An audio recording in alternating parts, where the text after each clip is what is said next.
할렐루야.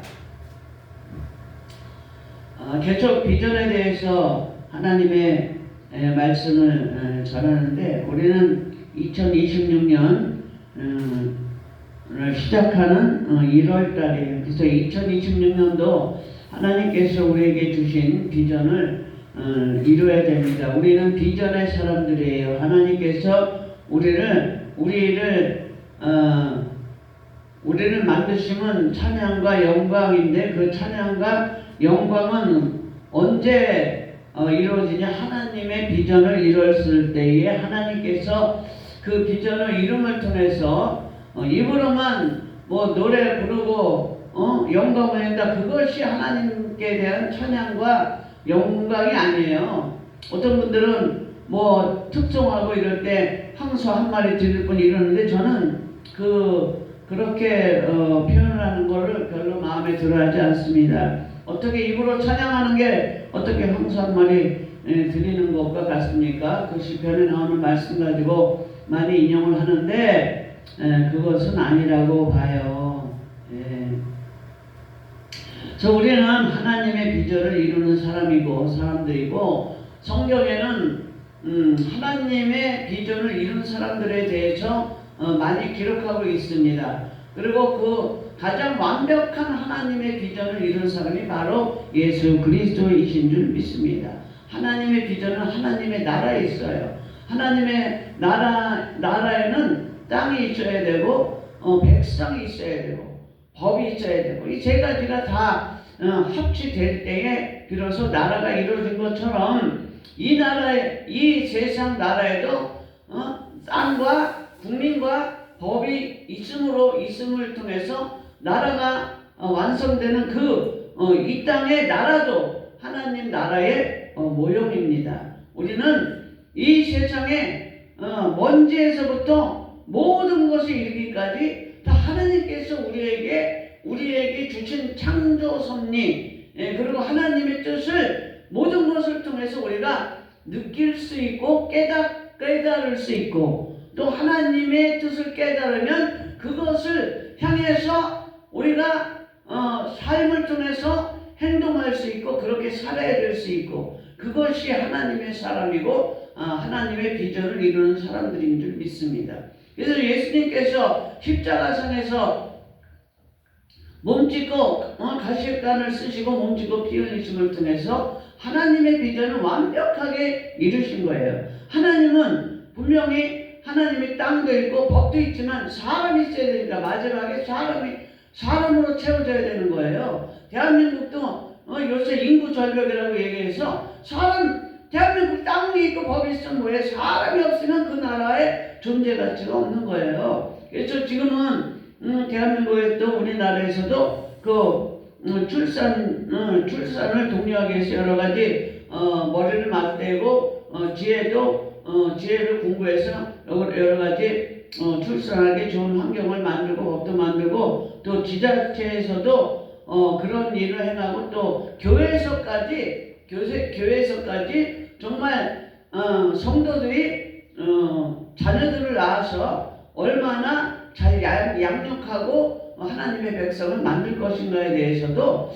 그것을 실천하고 공부에 노력하는 교회들도 오늘날 많이 있습니다. 할렐루야. 그래서 어찌하든지 우리는 하나님의 비전을 이루어야 돼요.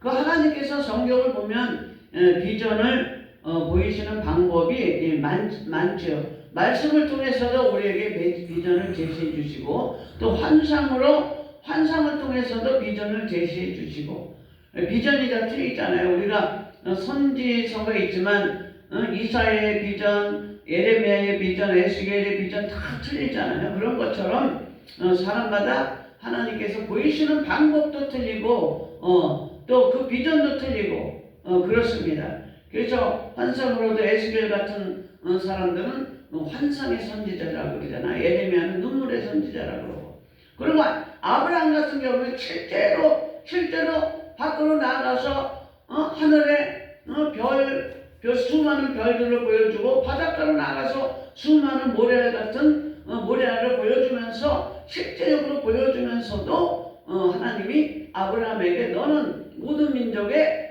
믿음의 조상이 될지라 그런 비전을 보여주시고, 그리고 주변 사람들을 통해서도 하나님께서 우리가 가져야 될 비전을 보여주시고, 또 되어져가는 그 환경을 통해서 요나 같은 사람은 자기 멋대로 다시스를 갔다가 자기가 결국 물고기 뱃속에 빠지니까 그제서야 아이고 내가 해야 될 일은 니느웨에 가서 복음을 전파하는 일이구나, 하나님의 일을 전하는 일이구나, 이렇게 깨닫고 다시 자기의 사명의 자리로 돌아가는 경우도 있습니다.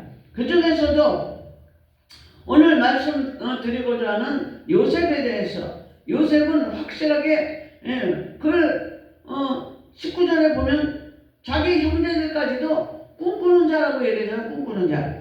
요셉 이렇게 얘기하는 게 아니라 저기 꿈꾸는 놈이 온다 이렇게까지 얘기할 정도로 요셉은 하나님이 특별히 그에게 꿈을 은사로 주신 거예요. 은사로. 그래서 하나님께서 주시는 꿈은 확실하게, 저도 많은 꿈을 꿨지만 전 꿈꾸기가 어떤 때는 무서운 게 뭐냐면 그 꿈이 한 번도 안 맞춘 적이 없어. 다 맞은 거예요. 하다못해 내일 내가 공이 터지는 꿈까지, 어렸을 때는 동생한테 내 공을 돌려줬는데 공놀이를 막 이렇게 하면서 다리를 탁 들고 돌리고 막 이런 놀이를 하면서 재밌게 했는데, 동생이 그것을 보고 나를 빌려달라면서 너 이거 터뜨리면 안 돼. 그랬는데 그러고 나서 낮잠을 자는데 공이 뻥 터져서 일어나서 보니까 너 공 어쨌냐 그랬더니 터뜨렸다고. 그것뿐만이 아니에요. 근데 특별히 요셉이나 다니엘이나 또 우리 마리아의 남편 요셉에게 하다못해 예수님을 십자가에 달려는 그 총독의 아내에게까지 나타나서 하나님께서 꿈을 통해서 그 해야 될 일을 알려주시고 보여주시고 하나님께서 지시해 주신 줄 믿습니다. 얼마나 꿈을 꾼 사람들이 많습니까? 요셉이 감옥에 갇혔을 때 술 관원장, 떡 관원장까지 꿈을 꿨어요. 꿈을 꿨는데 꿈을 꾸면 뭐해? 그것을 해석을 해야지, 해석. 그 해석을 할 수 있는 사람들은 누구냐? 성령이 충만한 사람만이 하나님께서 나에게 주신 꿈을 해석할 수 있는 거예요. 분별할 수 있는 거예요. 이 꿈이 도대체 어떤 꿈이냐? 분명히 알아야 되잖아요. 모르면 그 꿈을 꿨는데도 모르면 우리는 반드시 하나님 앞에 묻고, 우리가 기도할 때 하나님께서 그 꿈에 대해서 반드시 알려주시는 줄 믿습니다. 느부갓네살 왕도 꿈을 꾸고 기드온의 군사들도 그 전쟁터에 나갔을 때에 기드온이 우물쭈물하니까 군사들을 통해서 꿈을 꾸게 하시고, 그것을 또 기드온이 또 듣게 해서 기드온이 사명을 회복하고, 할렐루야. 솔로몬에게 또 하나님께서 꿈으로 나타나신 줄 믿습니다. 할렐루야. 계시록 22장 6절에 보면 그의 종들에게 결코 속히 될 일을 보이시려고 그의 천사들을 보내셨도다. 아모스 3장 7절에 주 하나님께서는 자기의 비밀을 그종 선지자에게 보이지 않고는 결코 행하심이 없느니라. 그러니까 사사건건 하나님께서 뭐 꿈을 통해서 지시하시는 것이 아니라 특별히 하나님의 일에 대해서는 하나님께서 꿈을 통해서 하나님이 보여주시고 그것을 대비하라는 거예요. 대비하라는 거예요. 아멘. 할렐루야. 창세기 18절 17절에 소돔과 고모라를 멸망시키기 전에 아브라함에게 나타나셔가지고 세 사람이 나타났는데 두 사람은 가고 하나님께서 남으셔갖고 내가 하는 일을 너에게 숨기겠느냐 그러면서 소돔과 고모라의 멸망을 하나님께서 미래에 대해서 직접 하나님께서 알려주신 것이에요. 그러니까 알려주시니까 아브라함이 50번에서 50명에서 10명까지 6번을 기도를 바꾸면서까지 10명이 그 소돔과 고모라에 10명만 있으면 그 성을 멸하지 않는다고 그랬는데 결국은 그 10명이 없어서 10명이 없어서 소돔과 고모라는 멸망한 줄 믿습니다.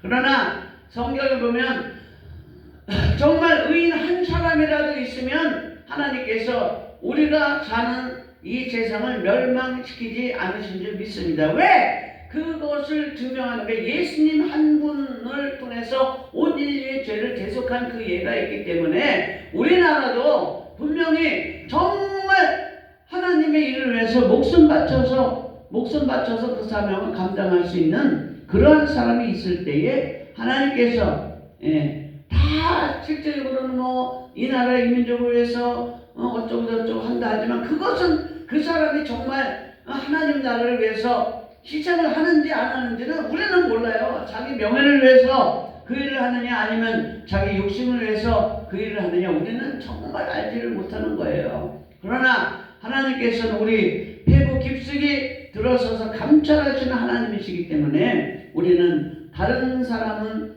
속일 수 있을지 몰라도 주님은 절대 속일 수 없는 줄 믿습니다.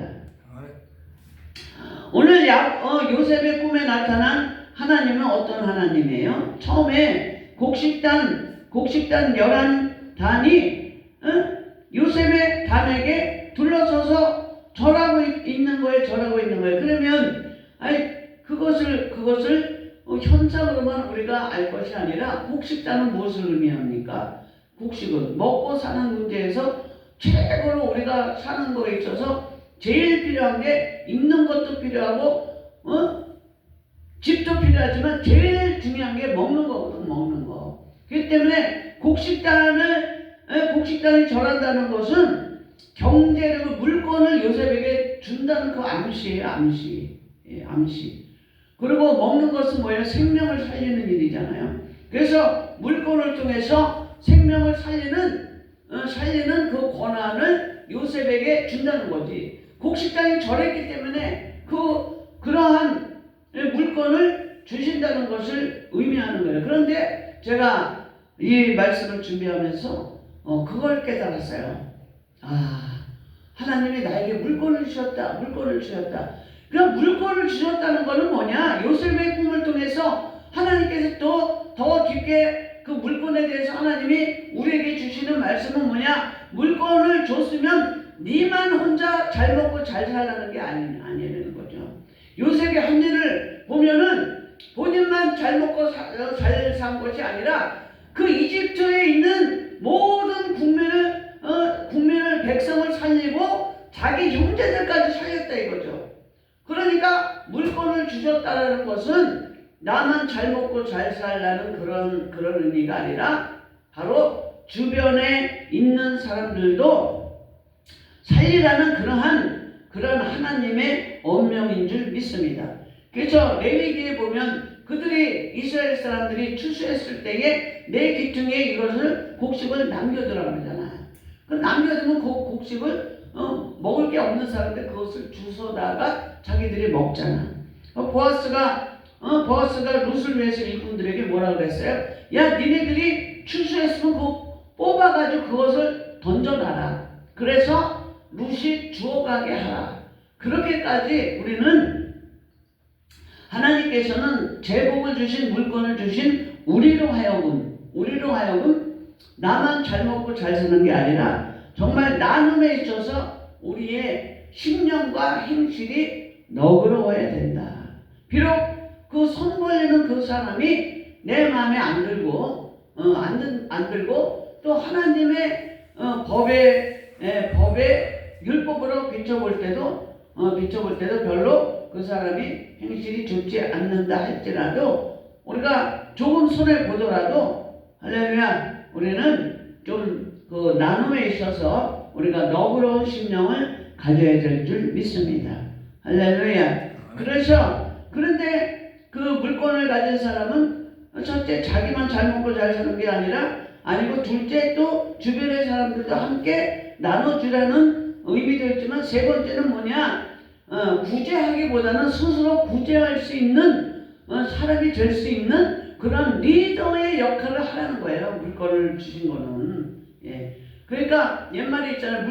이스라엘 사람들이 물고기를 잡아서 주기보다는 물고기 잡는 법을 가르쳐 주는 것처럼 어떤 임금이 어떤 여자 세 사람한테 쌀 한 바가지를 주면서 이거를 어떻게 할 건지 두고 봤더니 다 아이고 밥 몇 번 해먹고 나니까 없는데요. 뭐 이런 사람도 있고. 그런데 지혜로운 여자는 어떤 여자였느냐? 쌀을 가지고 떡을 만들어서 팔고 또 그것을 판 돈으로 이익 남은 걸로 남겨놓고 자꾸 떡을 만들어서 파니까 아니 쌀 한 바가지 줬는데 그 지혜로운 여자는 한 가마니에 해당하는 쌀을 풀려왔다는 거예요. 그러니까 물건을 가진 사람은요, 하나님께서 분명히 재력을 물질을 이렇게 계속 이렇게 쌓아줄 수 있는 그런 지혜를 주십니다. 그러니까 요셉도 지혜를 주셨잖아요. 곡식 땅에 절하는 그 꿈, 그것이 그냥 현상으로 끝나는 것이 아니라 요셉에게 그 곡식을 7년, 풍년 동안에 그것을 창고에 들여서 나중에는 그 백성들의 그 곡식과 몸까지 팔아서 백성들을 모두 다 바로에 종사놓은 것처럼 그 정도까지 지혜를 하나님이 주셨다. 그러니까 물건을 가지면 사람도 종으로 부릴 수 있는 그러한 굉장히 큰 은사예요. 그래서 하나님의 종들은 왜 자꾸 복을 얘기하느냐? 그게 아니에요. 우리 성경에 분명히 나오잖아요. 성경에 물건을 주신 사람에게 주신 하나님의 은사는 사람도 부릴 수 있는 은혜와 능력을 주신다는 거예요. 할렐루야. 그러니까 우리는 물건을 달라고 하나님 앞에 기도해야 돼. 기도하면서 하나님께서 주시는 생각이 하나님의 음성이야. 그러면 그 음성 주시는 대로 우리가 움직여야지 자꾸 사람 보고 현실 보고 무슨 보고 시세 보고 이러다 꽝이야 꽝. 그러면 하나님의 사람이 아니죠. 세상을 바라보는데 어떻게 경건의 모양이 있으나 경건의 능력은 없는 거예요. 그것이 바로. 그러니까 하나님의 음성을 듣고 그대로 움직여야지. 세상을 바라보고 자꾸 움츠려 있으면 안 돼. 개구리가 뛰는 것처럼 우리도 믿음으로 뛰어야 돼. 하나님께서 우리에게 주신 음성은 뭐냐? 담대하라는 거야. 담대하라. 내가 손해를 볼지언정 이 물질이 손해를 볼지언정 해보라 이거지. 제가 저기 교회를 개척하면서 하나님이 교회를 하라고 그랬어. 하라고 하니까 돈 있는 돈 가지고 교회를 계약을 했어요. 결국은 내가 나중에는 못하고 나왔잖아. 그래서 내가 곰곰이 생각해봤어요. 아니 하나님이 하라고 그랬으면 내가 그 교회를 성공해야 되잖아. 그런데 하나님은 그게 아니야. 너를 성공하게 하기 위해서 너를 그 일을 하라 그런 게 아니라 엎어져 봐야 되는 거야. 넘어져 봐야 되는 거야. 실수를 해봐야 되는 거야. 실수를 하고 엎어져 봐야 지혜가 생기거든. 그리고 내공이 생기는 거야. 내공. 그러니까 내공이 없는 사람은 교회가 그냥 자꾸 성도가 없으면 맨날 찌들어가지고 그냥 울상을 하고 다니지만 그것을 경험하고 내공이 있는 사람은 사람이 있든지 없든지 그냥 사명 따라 가는 거예요. 가다 보면 어느 날 내가 그냥 서 있어. 우뚝 서 있어. 하나님이 원하시는 것은 성공이 아니야. 우리가 원하는 것은 우리의 비전은 성공이지만 하나님의 비전은 성공이 아니에요. 엎어져도 다시 일어나라. 그것이 하나님의 비전인데 우리는 착각하고 자기 생각에 얽매여가지고 거기서 헤어나지 못하는 거지. 언제까지 헤어나지 못해? 얼마 전에 목사님께서 다시 일어나라는 거지. 하나님이 원하시는 것은 실패해서 엎어져서 거기서 그냥 앉아있지 말고 다시 일어나는 거지. 이사야서 60장 1절의 말씀을 통해서 비전의 사람은 넘어져도 다시 일어나는 줄 믿습니다. 할렐루야. 두 번째, 그 다음에는 덫이 꿈을 꾸고 또 꿈을 꿨는데 해와 달과 11별이 내게 절하더이다. 그러니까 이것도 꿈도 순서가 있는 거야. 경제력을 주고 물건을 주고 나서 그 다음에 해와 달과 별이 절한 꿈은 뭐냐? 하나님께서 그렇게 그런 다음에 높여주겠다는 거죠. 그 순서대로, 꿈을 꾼 순서대로 요셉이 그렇게 됐잖아요. 경제력을 가진 다음에 높아졌잖아. 더 높아졌잖아. 모든 총리 위에서 최고의 총리가 됐잖아요. 성경에 보니까 해에 대해서 의인들은 천국에서 해와 같이 빛나리라. 의인이 뭐예요? 의인이 무슨 착하게 살고 의롭게 살고, 그게 의인이 아니에요. 의인은 하나님의 음성을 듣고 하나님의 말씀대로 움직이는 사람이 의인이에요. 의인.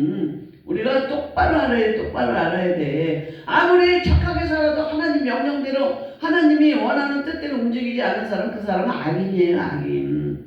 우리의 판단은 세상 사람들하고 절대로 틀린 줄 믿습니다. 그래서 달에 대해서 고린도전서 15장 41절에 뭐라고 나왔어요? 해와 달과 별의 영광이 틀리고 별과 별의 영광이 틀리다. 이렇게 하나님께서 말씀하고 있습니다. 그래서 해, 달, 별에 대해서는 하나님께서 명예와 영광을 주겠다는 그러한 암시예요. 어떻게 할 때 네가 올바로 하나님의 명령을 준행하고자 하고 열심으로 그것을 위해서 희생할 때, 빛의 영광, 많은 사람을 오는 대로 돌아오게 한 자는 별과 같이 영원토록 빛이리라. 다니엘서 10장 3절에 말씀하고 있잖아요. 그래서 요셉의 가족의 구원을 통해서 하나님의 역사와 하나님이 이끄신 것을 가족들로부터 알게 한 거예요. 그 74인의 가족들로 인해서 알게 한 거예요. 창세기 50장 2절에 야곱의 아버지가 돌아가니까 형제들이 모여서 우왕좌왕하는 거야. 야, 옛날에 저 요셉을 갖다가 우리가 종으로 이스마엘의 종으로 팔았는데 이제 아버지가 돌아가셨으니 이제 우리의 이제 근거지가 없으니까 저 요셉이 우리를 죽이면 어떡하냐. 그러니까 요셉이 마음이 아픈 거예요. 마음이. 정말 우리가 마음이 아플 때는 언제 마음이 아파요? 내 마음을 몰라줄 때는 마음이 아픈 거예요. 내가 선의로 행동을 했는데 저 사람이 나에게 무엇을 얻고자 하는가, 그렇게 생각할 때 그것이 정말 마음이 아프잖아요. 그러니까 그렇게 고생을 하고 요셉이 선의를 베풀었는데도 불구하고 형제들은요, 그 심보가, 사람이 심보라는 게 있을 때 마음보가 나쁜 사람은요 착하게 긍정적으로 생각하는 법이 없어. 그러니까 심보들이 나쁘니까 이것들이 이 형제들이 요셉을 종으로 팔았잖아요. 그래 보세요. 창세기 50장 20절에 형제들이 요셉을 종으로 판 게 하나님의 뜻이 아니에요. 아닌 게 분명히 나와요. 당신들은 나를 해하게 하였으나 하나님은 그것을 선으로 바꿨대잖아. 내가 올무에 처했어도, 어떠한 깊은 골짜기에 처했어도 내가 하나님을 의지하고 나아갈 때 하나님은 그 악한 환경에서도 하나님이 저와 여러분을 건져주시는 줄 믿습니다. 하나님이 그것을 선으로 바꿨잖아요. 선이 뭐냐? 하나님의 비전, 하나님의 일로 바꿨잖아요. 그래서 오늘날과 같이 만민의 생명을 구원하려 하셨나니 이렇게 요셉이 고백하고 있는 줄 믿습니다. 그래서 그 요셉은 꿈의 사람이요, 비전의 사람이요. 그래서 그 꿈을 이루고자 할 때 물론 하나님의 비전에 이끄시는 그 하나님이 띠띠우고 가시는 그 소용돌이 속에서 물론 요셉이 산 거죠. 자기의 마음대로 원대로. 자기의 원은 뭐였어요? 자기의 원은 그냥 야곱의 11번째 아들로서 그냥 채색고쳐나고 편하게 사는 것이 자기의 비전이었을지도 모르지만 자기의 원대로 하나님께서 이끌지 않냐고 하나님의 원대로 요셉을 비전의 사람을 이끄신단 말이죠. 그래서 우리는 분명히 하나님의 비전의 사람이 돼야 돼요. 그래서 지금은 힘들고 어렵지만 하나님께서는 반드시 그 비전의 사람에게 임마누엘의 은혜로 하나님께서 임하여 주시는 줄 믿습니다. 아멘. 그런데 그 임마누엘의 그 요셉은 어떤 사람이었어요? 사명감으로 무장한 거예요. 오죽하면 형제들이 이 사명감으로 그냥 꽉 찬 거지. 마음과 생각에. 자기는 반드시 하나님께서 해와 달과 열한 별이 나에게 절했고 열한 목시당이 나를 절했기 때문에 반드시 나는 하나님께서 복 주시는 사람이다. 그러니까 내가 허투루 살 수가 없다. 하나님의 비전을 주신 사람은요, 우리가 허투루 살면 안 되는 거예요. 성실해야 될 줄 믿습니다. 아멘. 할렐루야. 에베소서 5장 9절에 빛이 열면 모든 착한 것 의로움과 진실함이 있느니라. 그러면서 가정 총무도 하고 감옥에 총무도 했어요. 총무. 그 총무라는 일이 얼마나 중요한 일이에요. 온갖 잡다기를 다 하는 역할이 총무야. 총무. 이것저것 저것도 하고 때로는 사람이 없으면 자기가 그냥 청소고 뭐고 다 해야 돼요. 그러니까 희생정신이 없이는 총무 일을 못하는 거예요. 그래서 총무가 때로는 일이 많고 힘들지만 그래도 그 희생정신을 통해서 그 공동체의 운명을 십자가로 지고 가는 그러한 그 성실함, 영적인 성실함이 있어야 될 줄 믿습니다. 그러면서 그 임마누엘 축복을 받은 그 요셉이 또 삶에 있어서도 엄청나게 깨끗한 삶을 살았어요. 여러분, 우리가 깨끗한 삶을 사는 것은 억지로 되는 게 아니에요. 영원히 깨끗한 사람은 삶도 깨끗한 줄 믿습니다. 영원히 더러운 사람은 더러운 영, 음란한 영, 악한 영이 있는 사람은요, 그 삶도 악하고 더럽고 깨끗지 못해요. 그래서 그 요셉이 형통의 복을 그 비전의 사람으로서 형통의 복을 받은 그런 이유는 바로 성실과 깨끗과 또 하나님에 대해서 사람에 대해서 속이는 것 없이 진실한 그러한 영적인 그릇이 됐기 때문에 하나님께서 그에게 그 비전을 주셨지만 그 비전을 다 이룬 건 아니잖아요. 저와 여러분도 하나님께서 주신 비전이 있어요. 그러면 하나님께서 저와 여러분에게 주신 비전을 이루려면 그 요셉처럼 우리가 사명감으로 무장한 성실한 그릇이요 깨끗한 그릇이요 진실한 그릇으로 살아야 될 줄